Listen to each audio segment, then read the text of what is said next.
Hi everyone, Jai Hind and welcome to the platform of StudyIQ IAS in English. In this video, along with me, my name is worsens and I'm exiting 115th course and qualified civil services in 2012. So in this video, we'll be covering the complete, analysis of the wildfires that are there in the Nilgiris. Now, when it comes to Nilgiris, there had been a severe wildfire that have turned into a national crisis as well, wherein the help of the Indian Air Force had been taken to douse the fire. The fire is still there, and we'll be seeing why this has become a complete tragedy and how this has changed into an extreme event. What are the factors which are responsible, and also we'll be talking about what could be done to prevent such wildfires in the nearby future. Now, this is the complete region where the wildfires had been, there. So, there is Parson Valley, that is the worst hit core zone, along with Paikara. These two regions had been the worst hit. At the same time, there is Wenlock Downs as well, Singara and Masinagudi as well. And over here, there are border divisions also which are under the threat. That is, there is Mudumalai Tiger Reserve, Coimbatore as well as Erode. So this is the complete map of the region where this wildfire had been there. So the severe wildfire in the Nilgiris, that is in Tamil Nadu, this has escalated to the national crisis requiring the Indian Air Force assistance.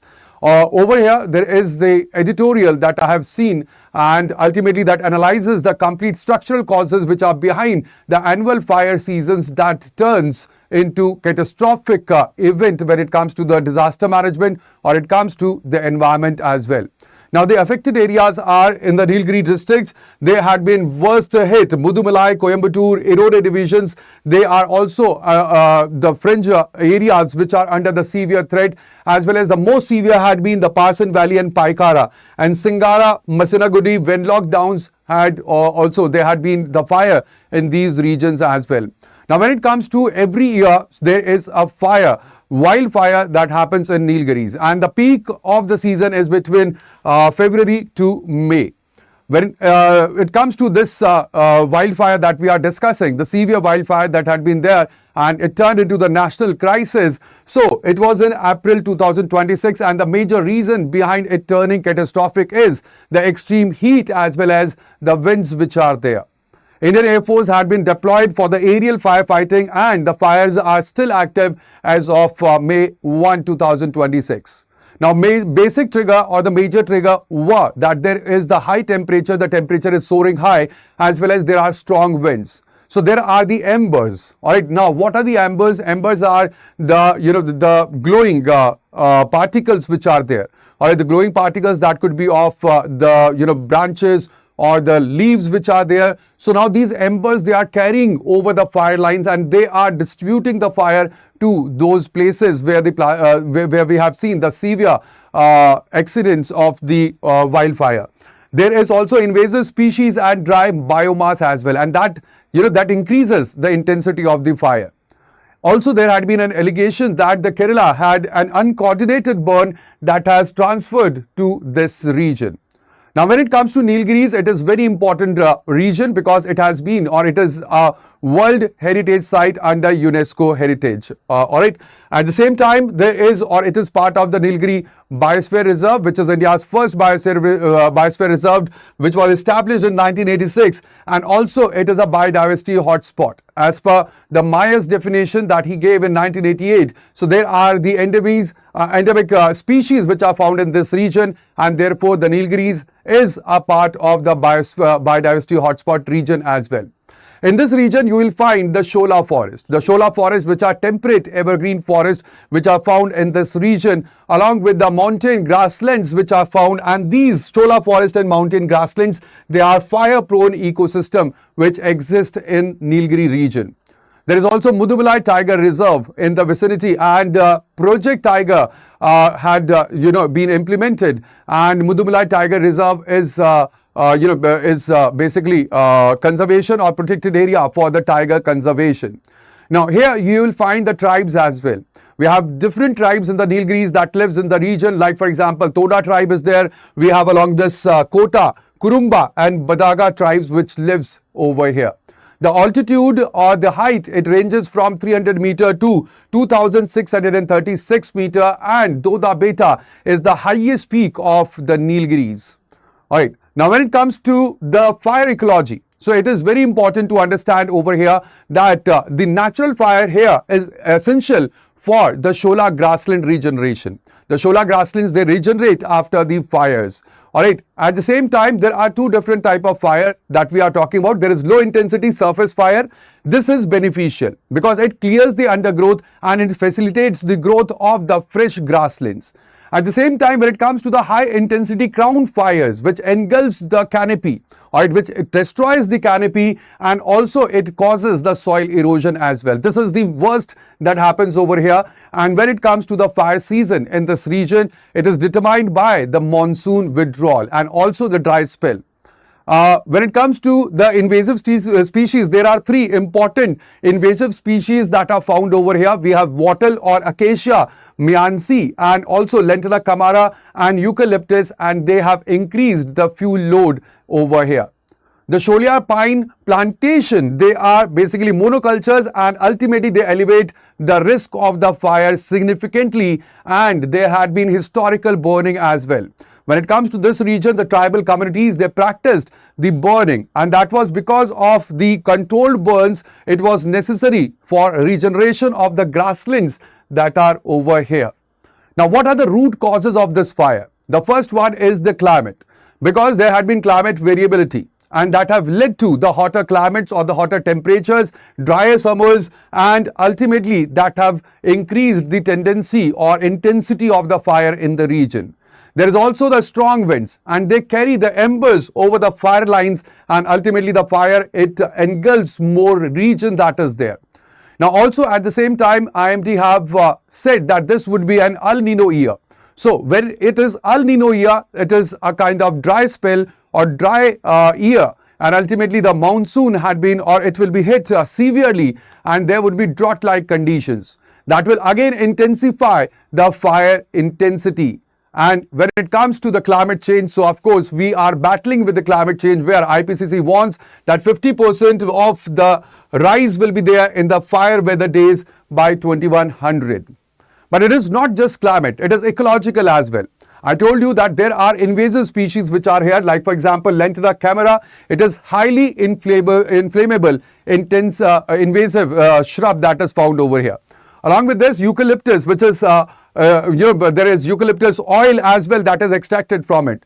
So eucalyptus oil or eucalyptus is volatile, and again it has extreme fire intensity, and there had been accumulated biomass in the logged and even the degraded patches. There is Shola grassland loss as well that has resulted to the fuel load increase and the increase in the fire that we are seeing right now. There are social implications as well when it comes to the tribal wood collection. So there had been tribal wood collection for the broom making by the Toda and the Kota tribes, and that have also led to the fire incidents. The herders, they had burning the grasslands for the fresh fodders.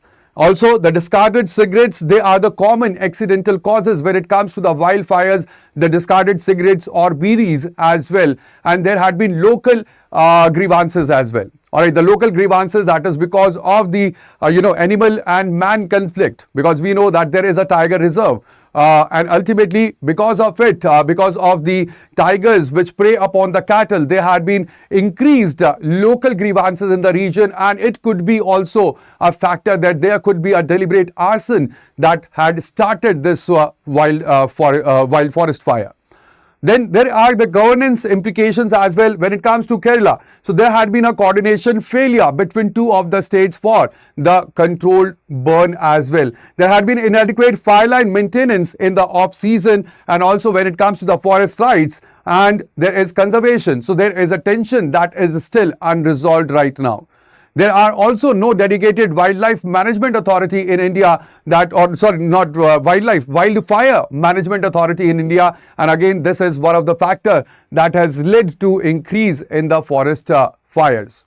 Now, there could be short-term implications or impacts when it comes to the biodiversity loss. So there are certain endangered species which lives in the region, and especially among them is Nilgiri tahar and also elephants. So because of these forest fires, what happens is that their habitat they get destroyed.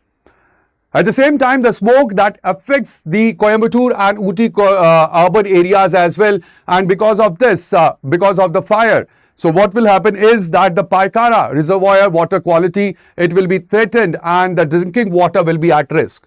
There is displacement risk of the tribal communities as well because of the fire, and there would be tourism collapse. Because of this fire, the Ooty or Mudumalai, which are known for their tourism, there would be economic blow to the local economy. Wildlife conflict escalation will be more as animals, they will flee from the fire towards the settlements, and there would be more incidents of human and animal conflicts that we will see. At the same time, there would be long-term implications as well, because when it comes to the Shola forest, they will be permanently degraded, and this is irreversible biodiversity loss that we are talking about. There will be invasive species because they grow very fast and they replace the native species. So there would be dominance of the invasive species after the fire, and the feedback loop will get intensified. The soil fertility will get lost. At the same time, watershed degradation, it will affect the Bhavani and Paikara rivers. The tribal culture will get extincted because the fire dependent practices, they are becoming criminalized when it comes to this region. And it is also one of the reasons why there was increased fire, because earlier there were controlled burnings. The lower strata of the complete ecosystem, that was, the growth was not that much. There were fresh grasses, and because the fire dependent practices, they are becoming criminal. Also, what is happening is that the lower strata or the lower region of the forest, the under forest or the the shrubland, they are growing faster, and there are drier patches as well, and that is also leading to increase in these forest fires. The forest carbon had been released, and this will also accelerate the warming, and without any kind of structural reform, annual recurrence are certain in the region. So the major problem or the major reason is that there is 65% of the invasive species which are there, and when it comes to these invasive species, so basically it is the wattle that is here, that is very flammable, and the seeds, they thrive in the high heat or the fire heat. There's Lantana camera as well that forms impenetrable thickets that acts as the ladder fuels. And then these species, they dry out the soil as well. They are very water intensive. So that is also again a very important environmental factor that we have to consider, that because of these species, the water table is going down and down every time. And also because they are water intensive, so they dry out the soil and ultimately increase the static electricity risk in the region. So this is very important that wattle and eucalyptus, they are the prominent regions that we are seeing the increase in the fire in the region. Now, there are certain institutional gaps which are there. There is no dedicated National Wildlife Management Authority like we have in USA. There is also, when it comes to NAPFF 2018, it has been poorly funded, and inadequate implementation and monitoring had been done for the forest fire. All right, this is National Action Plan for Forest Fires. Then when it comes to the forest fighters, they are untrained, they are ill-equipped, and there is no dedicated cadre that we have in India for the forest fighting, firefighting. And when it comes to the interstate coordination, so there is lack of formal SOPs or standard operating procedure that also complicates the process. There are the ecological challenges as well. The first one is the removal of the invasive species that are there. This is very complex and resource intensive as well. There is also fire line maintenance, where there is inadequate, or the fire line maintenance is inadequate in the difficult terrains, and the fire weather days, they are increasing annually because of the climate change and increasing global temperature as well. There are monoculture plantations as well, which are replacing the mixed forest, and thereby there are more risk when it comes to the ecological challenges that we have. There is also social and ethical tensions, that is between the Forest Rights Act and the conservation. That is, it is the unresolved ownership disputes when it comes to the Forest Rights Act. At the same time, when it comes to the livelihoods of the tribals, they had been, their livelihood depended upon the forest. But at the same time, the tribal livelihoods had been criminalized without any viable alternatives that had been provided to them. At the same time, when it comes to the public or even the people over here, there is also one of the angle that is being investigated, and that is the arson that has been used as a protest. So there is a governance failure in manifesting in deliberate fires, and also when it comes to community firefighters, they had been unrecognized, uninsured and unpaid in India as well. So therefore, managing seasonal fires, it is becoming less about the short-term perspective and the preparedness, and more about what it can be or what can be factored in over the long term. That is again very, very important to note over here. Now, what could be the way forward? The way forward, the first and the foremost is that there has to be an institutional reform. We should establish a national wildfire authority like on the basis of or on the model of NIFC that is there in USA. There should be dedicated trained firefighter cadre and real-time interstate fire command protocol that should be established. Along with this, ecological restoration is also very important. When it comes to the invasive species like lantana, they have to be eradicated, and there should be a proper program that should be there. We should replace the monoculture with the native shola species, and mixed forest should be planted over here, and we should restore the natural fire corridors in the Western Ghats region. Then we should also move towards the climate adaptation, where state-specific fire climate action plans should be there. We have the national plans, as well as there should be state-specific fire climate action plans. We should integrate the IPC projections into the forest management and also expand the ISRO satellite monitoring to block level as well. Now we have the capability that we can, we have the capability that we can monitor up to the village level as well. So why not move it towards the block level and see we have the real-time data analysis in the real manner. Then we should also integrate the community as well. We should formalize the tribal fire watchers with pay, insurance, as well as we should resolve any kind of dispute that are there with the Forest Rights Act. There should be fast act, and we should provide the livelihood alternatives to reduce the accidental ignitions that are there. Then we should also focus on the technology and data, where AI-based fire spread predictive models could be developed. We could also use the Internet of Things fire sensors in the buffer zones and LiDAR-based biomass mapping for risk-weighted resource deployment as well. And we should move forward towards the global best practices which are there right now. That is, in Australia, there is prescribed burning policy that is there. In California, Cal Fire model is there that we can implement. Or in Canada, there is Fire Smart Community Program and these can be adapted for the Indian tropical conditions as well. So these are the things that can be done to reduce these forest fire accidents which are there in India.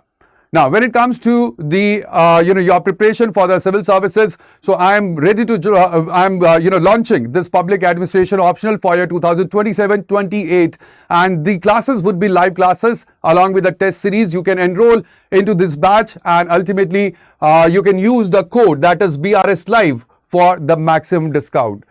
At the same time, if you are preparing for the UPSC 2027 or for 2028, so we have these GS foundational batches, resolution P2I batch. You can join these batches as well, and you can use again the same code that is BRS Live for the maximum discount.